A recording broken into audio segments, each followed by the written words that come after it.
Well, so here's what I have to say about that. We're not talking about our co-op mode, but I think the thing about zombies is, and that's great that people are asking about it, is frankly, if it wasn't for the community, the mode would not have flourished as our DLC. It's such an important part of our DLC for World at War. Absolutely. And what I want to tell all of you guys is that our team spends probably an inordinate amount of time online reading the forums and reading feedback, and I think it's great.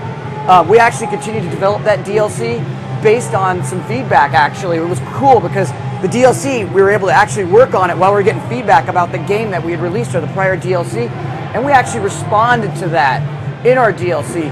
And we know that people love that game mode, and we love it too, and it's a lot of fun. So while I'm not revealing what our co-op game mode is, what I can tell you is that we want to be really responsive, and really we want Call of Duty to have its own Black Ops to have its own fun cooperative gameplay experience.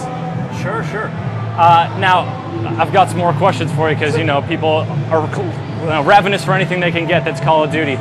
People are sort of asking, World at War, you guys had two distinct sets of, two distinct campaigns, two distinct sets of weapons and stuff like that, and now you're sort of, you're here, you're there, you're taken from the Black Ops sort of sphere of the deniable, what kind of challenges were there in terms of picking what weapons to put in there, balancing those, and giving unique experience within each realm? Well, what I can say is it's always a challenge. You want to make sure that you're balancing your weapons and that they're fun to play with, but they're not too overpowered, right? That ruins the gameplay experience. But the other thing I can tell you is what was so cool when we started talking to some of these veterans who ran some of these black operations in real life. They got their intelligence. Then they were literally able to go to armories and choose what kind of weapons and ammo that they wanted. Sometimes they'd pack their own ammo. They'd modify weapons. They'd get experimental weapons before they were ever mass produced. They would do all kinds of things, and they'd have ultimate carte blanche authority to get whatever they needed for their missions. So with that mindset, our designers were actually able to, as we were coming up with our mission, say, well, in this kind of mission, this is the kind of loadout that we want to have for our missions. Yeah, and you could just imagine, given that they were allowed to, in real life, customize their weaponry and do whatever they want, you could imagine what that meant in the multiplayer side of things. Sure, sure. And you're just going to have to imagine it because I'm not going to talk about it today. We're going to have to imagine the multiplayer side of things.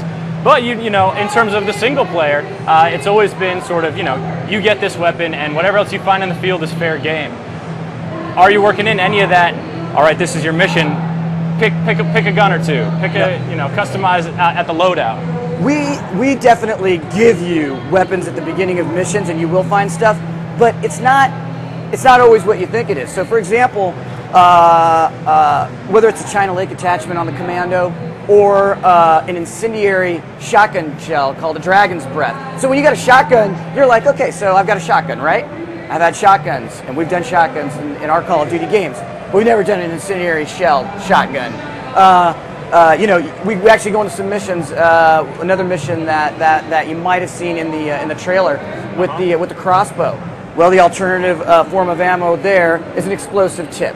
So, even the weapons that you have aren't always what they seem, and that is actually, while we get creative with that, the inspiration comes from learning that these guys, they could outfit themselves however they wanted and do whatever they wanted with their ammos. And sometimes they pack their own ammo. And they got creative with it. They got real creative. They were the best of the best. No one's telling them what to do. Sure. And then nobody even knew what they were doing.